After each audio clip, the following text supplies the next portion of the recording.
Hello learners, this is your educator Deepika Gwalani. I am an economics and business studies educator. I welcome you all to my class. Basically Unacademy में जब हम आपको कोई subscription लेने के लिए बोलते हैं तो इसीलिए बोलते हैं क्योंकि इसमें बहुत सारे फीचर्स है। क्या क्या फीचर्स है?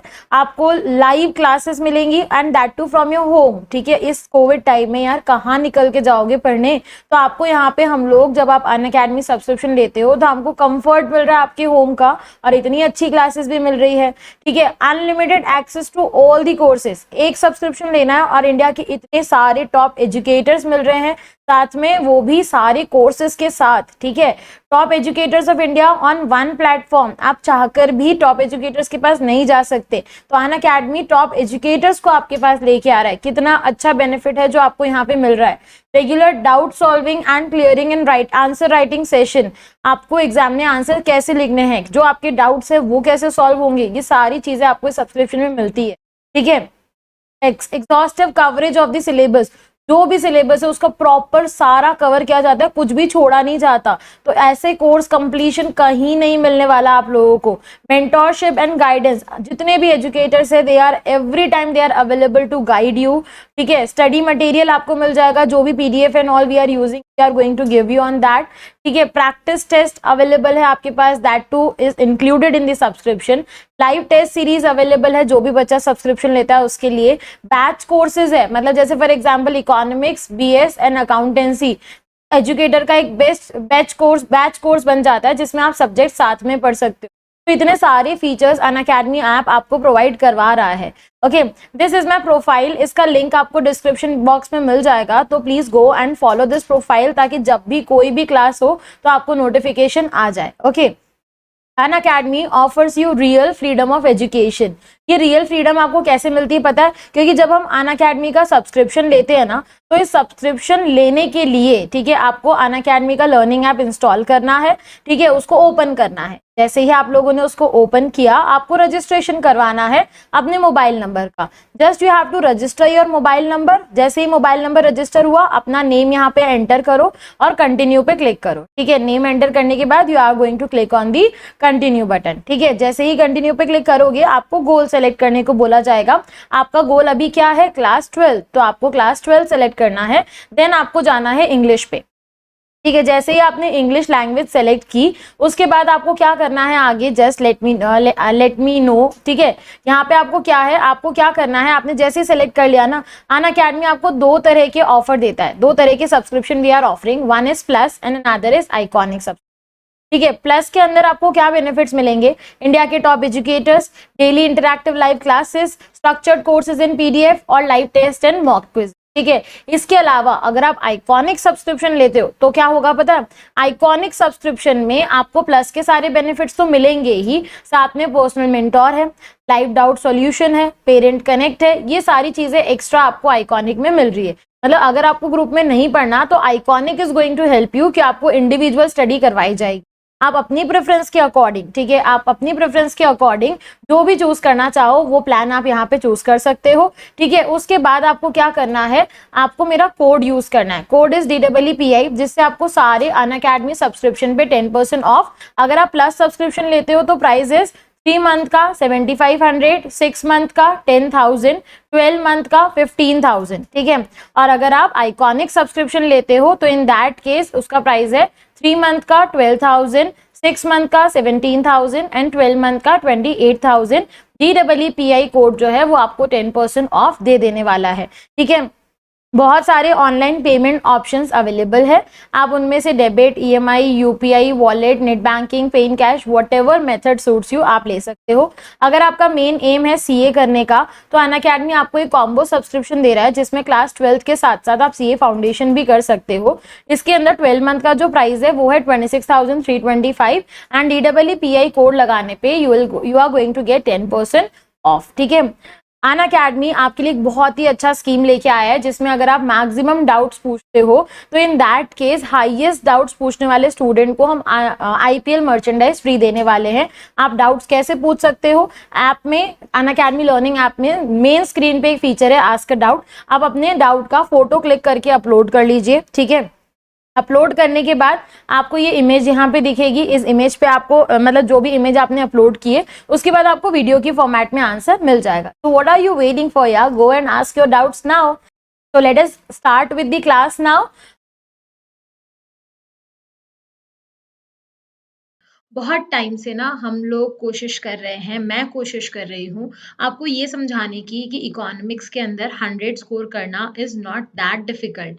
ठीक है, मैं स्टार्टिंग से डे 1 से जब से मैंने पढ़ाना स्टार्ट किया है आप लोगों को, मैं हमेशा से यही बोलती आई हूँ कि यार इकोनॉमिक्स में ना 100 मार्क्स लाना इतना डिफिकल्ट नहीं है, बहुत ईजी है।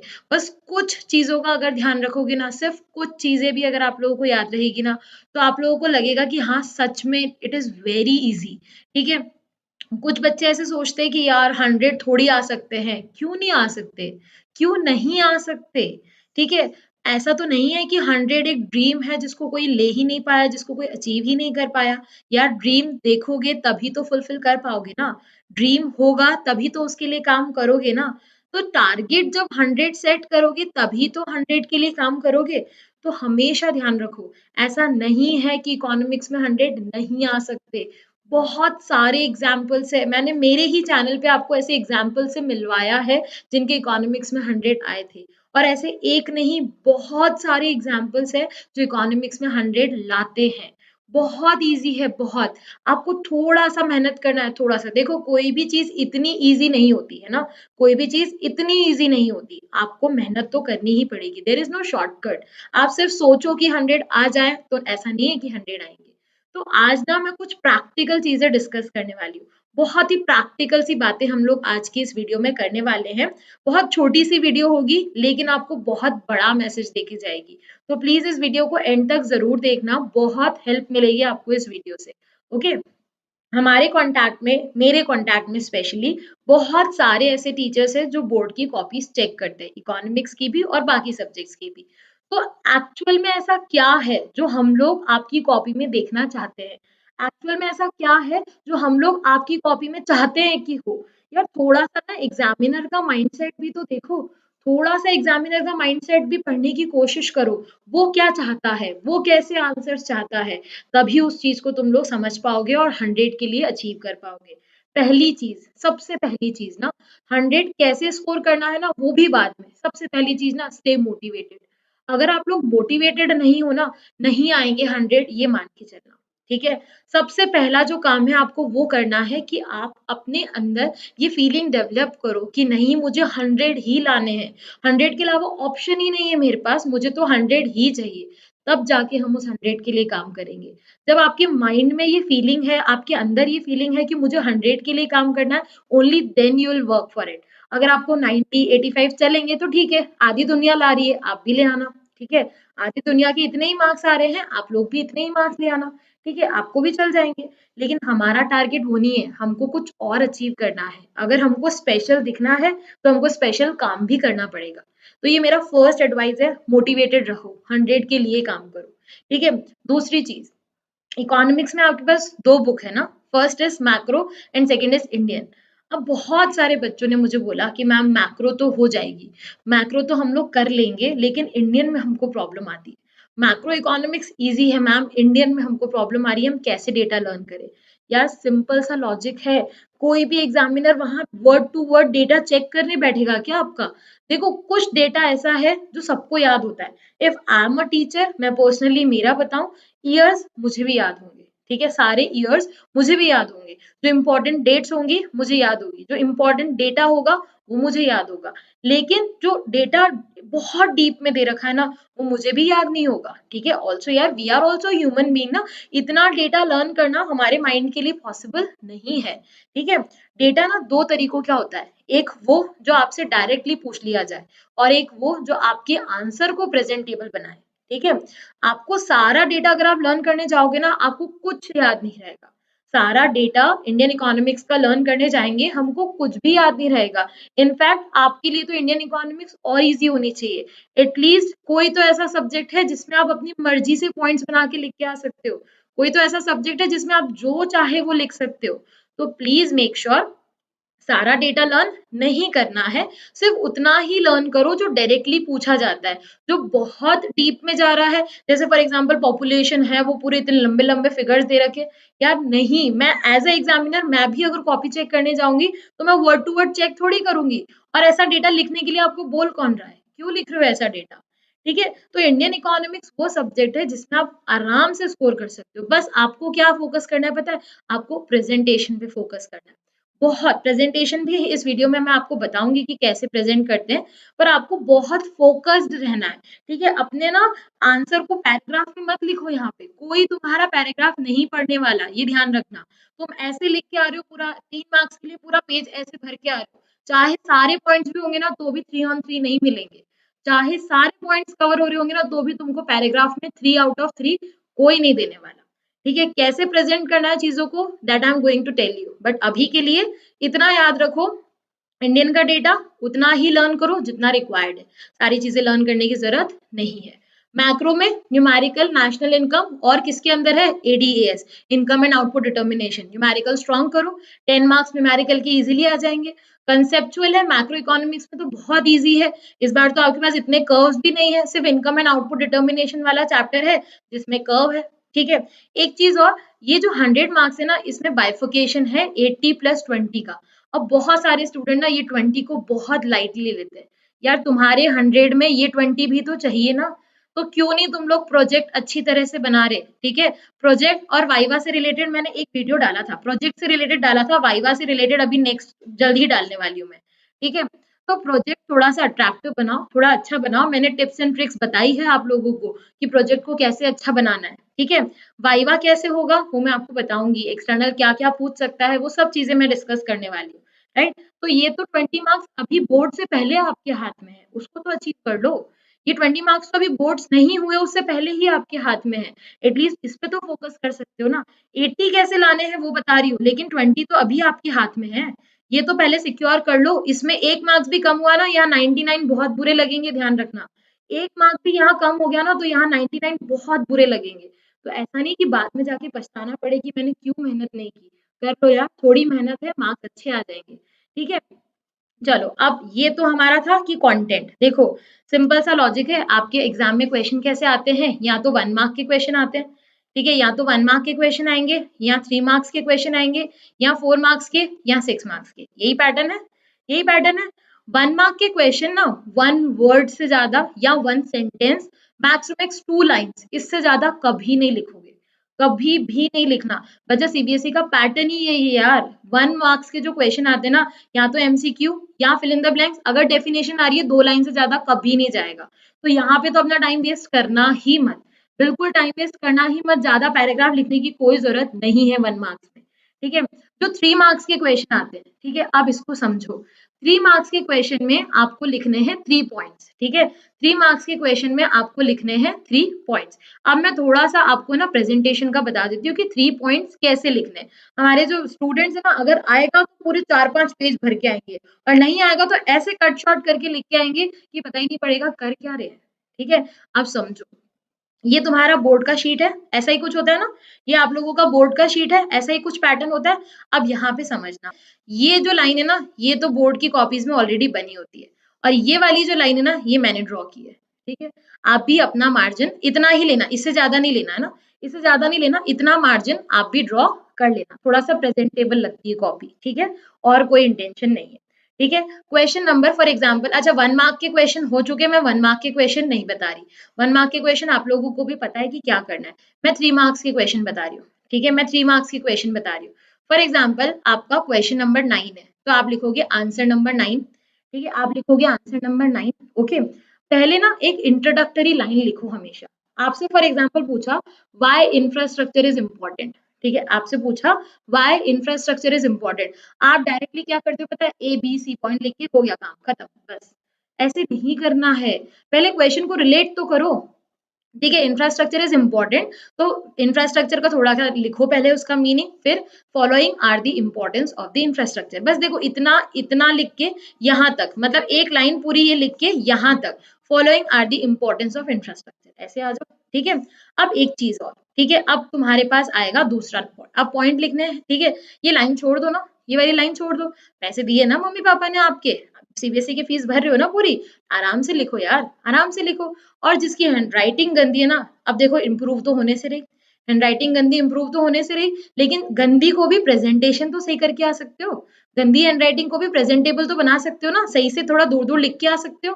देखो अब मैंने क्या लिखा, यहाँ पे हेडिंग डाली, ठीक है। अब ये मेरी फर्स्ट पॉइंट की हेडिंग हो गई इतनी, ठीक है। अब कुछ बच्चे होते हैं ना, यहाँ पे लिखना स्टार्ट कर देते हैं, बस इतना इतना पोर्शन लिख के आएंगे, रॉन्ग प्रेजेंटेशन, कभी नहीं करना ऐसा, कभी भी ऐसा नहीं करना, गलत गलत प्रेजेंटेशन का तरीका है, ठीक है। आपके पास दो ऑप्शन है, ठीक है, आपके पास दो ऑप्शन है, या तो आप यहाँ से लिखना स्टार्ट कर सकते हो और यहाँ से लिख के आप यहाँ तक आ सकते हो, या चाहो तो ये वाला स्पेस छोड़ सकते हो, नीचे की 2-3 लाइन में लिख सकते हो।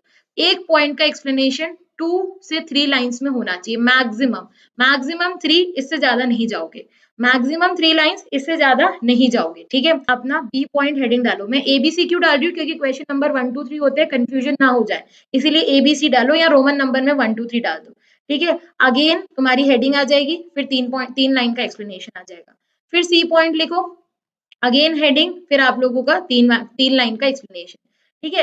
लास्ट में एक है ना थोड़ा सा कंक्लूडिंग लाइंस लिख के आ जाओ कि these were the importance of infrastructure and so एक लाइन लिख के आ जाओ, ठीक है। एक लाइन भी लिख के आओगे तो थोड़ा सा कंक्लूजन प्रेजेंटेबल लगता है। अब ये जो तरीका है ना, this is the best method, ठीक है, this is the best method. आप पॉइंट्स की हेडिंग तो दो यार, तभी तो। देखो एक बात बताऊं, 3 मार्क के क्वेश्चन में ना एग्जामिनर 3 on 3 दे देगा, 3 मार्क्स के क्वेश्चन में इतना ध्यान नहीं जाता, 3 on 3 दे देता है। मार्क्स कहाँ कटते पता है, 4 मार्क्स और 6 मार्क्स में। 3 मार्क्स में हम लोगों को कोई फर्क नहीं पड़ेगा, अगर मैं भी चेकिंग करने जा रही हूँ तो 3 मार्क्स के क्वेश्चन तो मैं इजीली दे दूंगी मार्क्स, कोई दिक्कत नहीं है। लेकिन दिक्कत कहाँ है मुझे, 4 मार्क्स के क्वेश्चन में। सपोज आंसर नंबर 15 है, आंसर नंबर 15 सपोज, ओके, कोई सा भी क्वेश्चन ले सकते हैं। अब 4 मार्क्स का क्वेश्चन है, एक स्टेटमेंट दे दिया, डिफेंड और रिफ्यूट विद रीजन, डिफेंड और रिफ्यूट विद रीजन। भाई इंट्रोडक्शन तो लिखो, this statement is saying that I refute और I defend, it is false और ट्रू, एक एक्सप्लेनेशन लाइन तो लिखोगे ना। And what are the reason, following are the reason, ठीक है। फर्स्ट पॉइंट, सेकंड पॉइंट, ठीक है, third point and fourth point, ठीक। ये आपको यहाँ पे पहले पॉइंट की हेडिंग लिखनी है, उसके बाद आप लोग इसका एक्सप्लेनेशन लिखोगे। आप डायरेक्टली ए पॉइंट, ये पूरा हमने लिख दिया ए पॉइंट, फिर हमने बी लिख दिया, कोई टाइटल नहीं, कुछ नहीं, बस डायरेक्ट लिखे जा रहे हैं, लिखे जा रहे हैं, लिखे जा रहे हैं। तो यार आप मान के चलो 4 में से आपको 3 से ज्यादा मिलेंगे ही नहीं, यहाँ पे आपके लिए एक एक मार्क्स इंपॉर्टेंट है। 100 वाली कॉपी ना परफेक्ट कॉपी होती है, एक एक मार्क इंपॉर्टेंट है आपके लिए, जितना हो सके ना आप उसको अच्छी तरह से पॉइंट्स बना के फिर लिख के आओ। पैराग्राफ तो बिल्कुल नहीं लिखना है ना, पैराग्राफ तो बिल्कुल भूल जाना कि पैराग्राफ तुमको फुल मार्क्स कभी दिलवा सकता है। रेयर केस, मतलब बहुत, मान लो 0.1% चांस है कि आपके पैराग्राफ में आपके फुल मार्क्स आ जाए। आप जैसे 4 मार्क का क्वेश्चन है, आप पूरा इतना लंबा चौड़ा पैराग्राफ लिख के आ रहे हो, ठीक है, पूरा कंटेंट लिखा है, लेकिन 4 मार्क्स में पूरा पैराग्राफ लिख के आए हो, तो मान के चलो तुमको 2 ही मिलने वाले, चाहे सारे पॉइंट्स क्यों ना हो, नहीं मिलेंगे फुल मार्क्स। क्यों? क्योंकि आप लोगों ने पैराग्राफ लिखा है, पैराग्राफ में मार्क्स कभी नहीं मिलते, कभी नहीं। अच्छा, अब बच्चे पूछते हैं मुझसे, मैम फ्लो चार्ट्स बनाएं क्या? बनाओ, बिल्कुल बनाओ। 3 मार्क्स में कभी मत बनाना, ठीक है, 3 मार्क्स में रिक्वायर्ड नहीं है, you are wasting your time. 3 marks में रिक्वायरमेंट नहीं है, आप टाइम वेस्ट कर रहे हो, ठीक है। आप बनाओ 4 मार्क्स के अंदर, 6 मार्क्स के अंदर, सपोज क्वेश्चन नंबर 24 है, 6 मार्क्स का क्वेश्चन है, ठीक है, 6 मार्क्स का क्वेश्चन है, 6 पॉइंट्स लिखने हैं, जितने मार्क्स का क्वेश्चन उतने पॉइंट लिखने हैं, भूल जाना उससे कम लिखने का, भूल जाना, पूरे पॉइंट्स लिखने हैं, ठीक है। फॉर एग्जाम्पल आपके पास क्वेश्चन आया, right the precautions of calculating national income using income method, ठीक है। तो सबसे पहले देखो इनकम मेथड के अंदर हम क्या कैलकुलेट करते हैं, and following are the precautions, ठीक है, following are the precautions, right. अब आप क्या करो, ये इंट्रोडक्टरी लाइन लिखने के बाद ना आप एक फ्लो चार्ट बना लो। अब आप लोगों का क्वेश्चन होता है, मैम हमारा टाइम वेस्ट होगा। बच्चा टाइम वेस्ट 3 आवर्स आपको ज्यादा ही मिल रहे हैं, है ना, 3 घंटे जो मिल रहे हैं ना वो ज्यादा ही मिल रहे हैं। 3 घंटे में 100 मार्क्स का पेपर सॉल्व करते हैं हम लोग, आपको तो फिर भी 80 मार्क्स का मिल रहा है ना। तो आप ये देखो, बहुत सिंपल सा प्रिकॉशंस लिखा मैंने, और मैंने ये 6 पॉइंट यहाँ पे बना लिए, ठीक है। यहाँ पे आप लिख लो अपने पॉइंट्स इसके अंदर, और भी बहुत सारे मैं अभी बता रही हूँ प्रेजेंटेशन के तरीके, ठीक है। आप क्लाउड्स के अंदर अपने सारे पॉइंट्स लिख लो। अब क्या होगा, एज ए एग्जामिनर जब मैं कॉपी चेक करूंगी, ठीक है, मैं क्या देखूंगी, एज ए एग्जामिनर जब मैं कॉपी चेक करूंगी तो मैं क्या देखूंगी, यार इस बच्चे ने 6 पॉइंट लिख दिए हैं और ये 6 के 6 पॉइंट सही है। तो आपका ना थोड़ा कंटेंट पे अगर आपने कुछ गलत लिखा होगा ना, तो वहां इतना ध्यान नहीं जाएगा। वैसे तो सही लिखना है, ठीक है, रिस्क नहीं लेना है। अब जैसे ए बी सी। आप यही पॉइंट लिख रहे हो, ये हेडिंग और एक्सप्लेनेशन, फिर हेडिंग एक्सप्लेनेशन, हेडिंग एक्सप्लेनेशन। जब एग्जामिनर ने देखा कि बच्चे ने यहाँ पॉइंट जो लिखा है वही यहाँ लिखा है, तो ये पॉइंट्स अगर सारे सही है ना, नीचे का आंसर मतलब आप मान लो थोड़े बहुत एरर होंगे तो ध्यान नहीं जाएगा। पहले ही उसको पता पड़ गया ना कि आपने सारे पॉइंट्स आपको पता है, आपने सही लिखा है, तो उसका माइंडसेट हो जाएगा इस बच्चे को आता है, इस बच्चे को आता है, तो आपको वहां पे पूरे चांसेस है कि आपको 6 on 6 मिल जाएंगे। लेकिन हम क्या करते हैं, हम आंसर अच्छे से लिख के नहीं आते, हम प्रेजेंटेशन करते ही नहीं है, प्रेजेंटेशन आपको क्लाउड्स बनाने आते ही नहीं है, तो यार क्लाउड्स ही थोड़ी बनाने, बहुत सारे तरीके हैं, क्लाउड थोड़ी बनाने, बहुत सारे तरीके हैं। देखो अब एक और तरीका बता दी, बहुत सिंपल सा, ये देखो आप ऐसा तो बना सकते हो, ठीक है, ये एक लाइन ऐसे बना दी, ठीक है, यहाँ पे मैंने लिख दिया इंपॉर्टेंस या प्रिकॉशन, जो भी आपसे पूछा है क्वेश्चन में, ठीक है, ये मैंने क्या लिख दिया, मैं प्रेजेंटेशन के तरीके बता रही हूँ, इंपॉर्टेंस और प्रिकॉशंस, ठीक है, एक ऐसा यहाँ से पॉइंट गया इधर, ठीक है, फिर एक ऐसा पॉइंट गया इस साइड, फिर एक पॉइंट गया इस साइड। देखो क्या इसमें मेहनत है बताना, ऐसी क्या मेहनत लग गई आपकी, लेकिन प्रेजेंटेशन तो अच्छा दिखेगा ना, ऐसी कोई मेहनत नहीं है इसमें, जल्दी बन जाएगा, बहुत जल्दी बन जाएगा, लेकिन प्रेजेंटेशन एग्जामिनर को लगेगा कि नहीं बच्चे को आता है, बच्चे को आता है, बच्चे ने अच्छी तरह से प्रेजेंट किया है, ठीक है, तो इस चीज का बहुत ध्यान रखना। 6 मार्क्स और 4 मार्क्स वाले क्वेश्चन में, 6 मार्क्स और 4 मार्क वाले क्वेश्चन में फ्लो चार्ट्स बना लेना, ठीक है, फ्लो चार्ट्स बना लेना, ठीक है, जो एक पॉइंट, अगर एक पॉइंट लिख रहे हो उसका एक्सप्लेनेशन, एक पॉइंट का एक्सप्लेनेशन कितने लाइन से ज्यादा नहीं होना चाहिए, 2 से 3 लाइन से ज्यादा नहीं होना चाहिए। 1 मार्क के क्वेश्चन है, 2 लाइन से ज्यादा आंसर जाएगा ही नहीं, एग्जामिनर को भी पता है कि 1 मार्क का क्वेश्चन है, 1 लाइन या 2 लाइन से ज्यादा कभी आंसर लेके जाना ही मत, ठीक है। एक चीज और जो बहुत जरूरी है, बच्चा ट्रू फॉल्स अगर आ जा रहा है, अगर ट्रू फॉल्स आ रहा है, चाहे आपसे रीजन पूछा हो चाहे नहीं पूछा हो, रीजन जरूर लिख के आना, चाहे क्वेश्चन 1 नंबर का हो चाहे 2 नंबर का हो या 1.5 का भी बहुत बार आ जाता है, ठीक है, प्लीज मेक श्योर आप रीजन लिख के आ रहे हो, बिना रीजन आपका ट्रू फॉल्स वैलिड नहीं माना जाएगा, ठीक है। बहुत बार डिफेंड और रिफ्यूट वाले क्वेश्चन आ जाते हैं, ठीक है, डिफेंड एंड रिफ्यूट, आप क्या करते हो, डिफेंड रिफ्यूट तो करते नहीं हो, आप डायरेक्टली आंसर लिखना स्टार्ट कर देते हो, नो, आप पहले एक इंट्रोडक्टरी लाइन लिखोगे और हर आंसर के बाद कंक्लूजन की भी लाइन लिखोगे कि these were the precautions, these were the importance of income method, एक लाइन लिखनी है, क्या फर्क पड़ेगा, प्रेजेंटेशन बहुत अच्छा हो जाएगा, प्रेजेंटेशन बहुत अच्छा हो जाएगा। तो ये थोड़ी सी टिप्स थी जो मुझे आपको देनी थी 100 और 100 स्कोर करने के लिए, ठीक है, अगर 100 स्कोर करना है ना, ये टिप्स बहुत बहुत जरूरी है, ठीक है बच्चा लोग। तो जितनी भी चीजें मैंने आपको बताई अच्छी तरह से अपने माइंड में फिक्स कर लेना कि हमको ये चीजें फॉलो करनी है, अगर अच्छे मार्क्स लाने हैं ना, बहुत, देखो नहीं लाने तो 80 भी आपके लिए सफिशिएंट है, सब लोगों के आ रहे हैं, आपके भी 80 तो आ ही जाएंगे, ठीक है, 100 में से 80 सबके आ रहे हैं, आपके भी आ जाएंगे, लेकिन अगर हमको अच्छे लाने हैं तो मेहनत तो करनी पड़ेगी, और जो प्रेजेंटेशन तरीके आपको बताए हैं वो प्रेजेंटेशन के तरीके जरूर जरूर जरूर ध्यान रखना, ठीक है। ओके, तो अगर आपको वीडियो अच्छा लगा तो प्लीज इसको लाइक जरूर करना, अपने फ्रेंड्स के साथ शेयर करना, और अभी तक चैनल अगर सब्सक्राइब नहीं किया है तो प्लीज सब्सक्राइब कर लेना। Thank you.